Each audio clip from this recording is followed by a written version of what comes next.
Hello, everybody, and welcome to Baphomet's Lounge.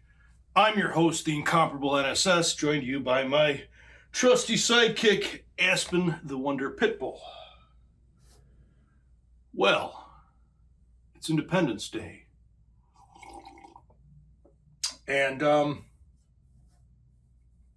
a little bit of a independence myself lately. Last week when I talked about the appeal to emotion, it really hit me like a ton of bricks, metal church style. And I thought about my growing up, my upbringing, and that was used a lot on me, the appeal to emotion, and among other things. And when I had my nervous breakdown nigh on over 20 years ago, I almost killed myself, and someday I'll tell you that story. But I had to focus on a lot of things, and religion was one of them. I really wanted to focus on what I was taught, what I believed in now. And I did a shit ton of reading. I read I read so many books on a lot of stuff. And I kind of edged myself to agnosticism. Primarily because I still wanted to believe that bad people were going to get it. And remember,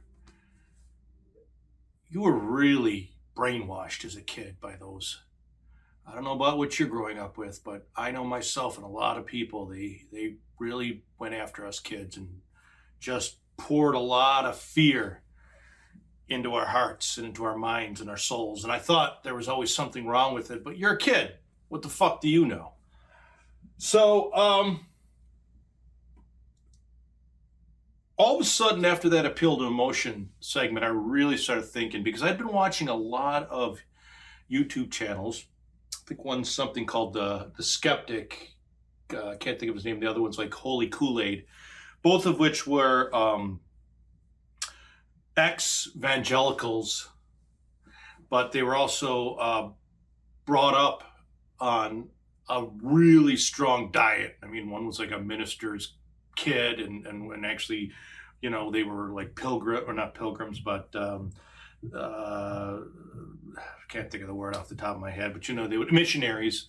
And then the other one, you know, just really die hard. And I'm a huge fan of the Instagram group Christian Nightmares, and this person has actually showed up on many different podcasts and won't release his name because he still has family and friends that he is afraid to lose, which is pretty fucked up if you ask my opinion, but such is life. Well, last week I finally, and all of these guys are atheists, and I finally made the leap to atheism. I mean, it was just a minor switch, flick of the switch, AC/DC style. But I had to let go the thought that bad people were going to get it when they die, some way, somehow.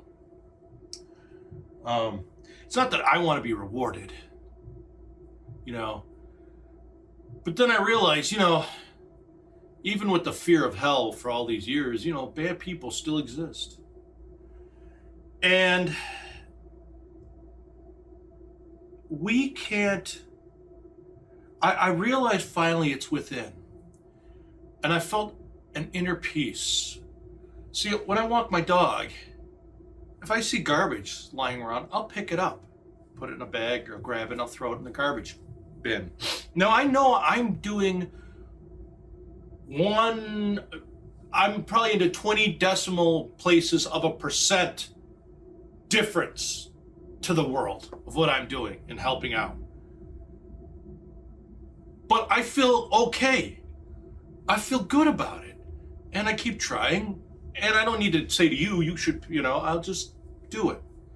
I'm helping out this world in small little ways. if I were to die today, there would be a void in this world. If you were to die today, there would be a void in this world. We all have a part as an organism, and some bad and some good. But I think if you look at the trend, and it takes a long time, we do slowly and are slowly getting better. So if we hope to achieve Star Trek future, where we're all in one happy state together, of course, we have to, if we all get along as humans, now we have to go fight aliens. We have to have an evil race like the Klingons. One can only hope that, it's always getting better. But I have a peace in myself. And as I look at others, or as in the evil people, so to speak, they're always trying to convince me that they're happy. They're doing great. They're wonderful. And they're not. And they kind of know it, which is why they're trying to convince me. So I believe in them.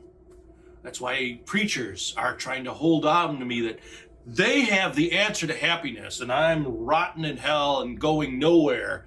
And, I am a piece of shit. That's why this great almighty God needs to be worshiped all the time in this toxic relationship. He sent his son, who was kind of part him, part Holy Spirit, to die for us, even though he only died for a weekend, and went back to life. All these things, and we are always in this state of perpetual, it's never good enough, and everything is praying away. You know what? No. We're another organism on this planet, and we just live and die like everyone else does. But we do have an effect on it, and we should try to make our effect as best as it is. Why? Because it makes us honestly feel good. Feel real good. And after this Roe versus Wade change, which I am opposed to, as I stated before, I'm a liberal. There's been a rage of a lot of left people, people on the left. They're like, if you are okay with this, fuck you, never talk to me again, I hope you die, blah, blah, blah, blah, blah, blah. And I understand the anger. And I understand that there was a lot of, there was a lot of chicanery involved, from, stopping Merrick Garland up to stacking the court in our, in their thing. And, there was a lot of underhandedness done to get this across. Now, whether I have friends who are right-wing, born-again Christians, very close friends, people that I consider family, like brothers to me, two of my closest people on the planet. I'm not going to tell them to fuck off.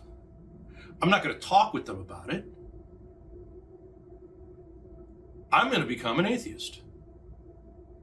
Or I have become an atheist. I'm going to continue believing what I believe in. I'm going to continue doing what I think is necessary to help make the world a better place. I'm going to acknowledge that they are in the pole position now because of the way they did stuff. But I'm going to believe that there's going to be more people out there that know that that is wrong. And we'll slowly get to that spot. My buddy once said something that kind of caught me by surprise. He said that, when Donald Trump was elected president, he said, this is the extinction burst. And I was like, what are you talking about? He said, well, when you're a little kid, you say, time to go to bed. And they're like, no. And you got to get to bed. And they're like, no. And then you say, come on, I'm grabbing you to bed. And they put on the biggest tantrum ever, and they scream and they yell, and it's a last fight before they accept that they have to go to bed. And that's kind of what it is right now.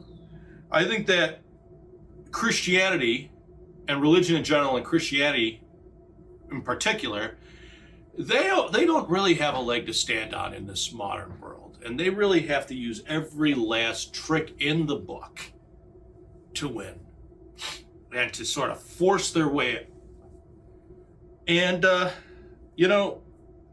it ain't going to work. Your numbers are dropping like flies. And it'll get to the point where you will be extinct. And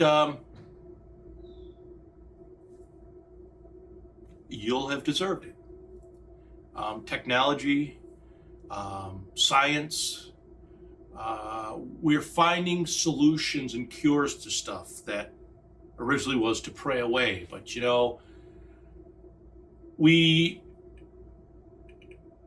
are understanding mental health issues. We're understanding alcoholism, for that matter. That wasn't even figured out until the 30s or the 20s. Okay, we're figuring a lot of this stuff out much more in these modern times in a much more rapid fashion. Yes, we have some issues with whites and blacks in this country, and social justice, and with women were considered, didn't even get the right to vote till what was it, 1918 or 1914. I mean, it takes a while, but it's not going backwards. Okay, make yourself comfortable. It's definitely not going backwards. And even though it feels like we're doing 2 steps forward and 1 step back, it's just a natural progression. I mean, it will slowly work its way out. In enough time for the world to wipe itself out in a nuclear holocaust, or, the polar ice caps to melt and we all just drown. Wouldn't that be absolute poetic justice? But again, that means we're just going to have to die. I guess it's the only way sometimes we learn. But it's not going to stop me from picking up that garbage, living my life to the best I can, educating people, educating myself, and just being plumb old happy me. So, happy Independence Day to me, as I enjoy this nice beer in this frozen pint glass, Baphomet's Lounge pint glass. If you want to support, it'd be great if you liked, subscribed, and or left a comment. And if you want to pick up one of my Baphomet's Lounge pint glasses, I've got koozies, I've got coasters floating around here. Well, just go to the link down below, or go to Baphomet'sLounge.com and you click the store link and you can go get the stuff. All hosted by my good friends at Chautauqua Audio Works. They handle the best shipping, the best sales platform. Wonderful people, and it's always a pleasure having them in my back pocket. Or covering my back. My back pocket. Let me pull them out right now.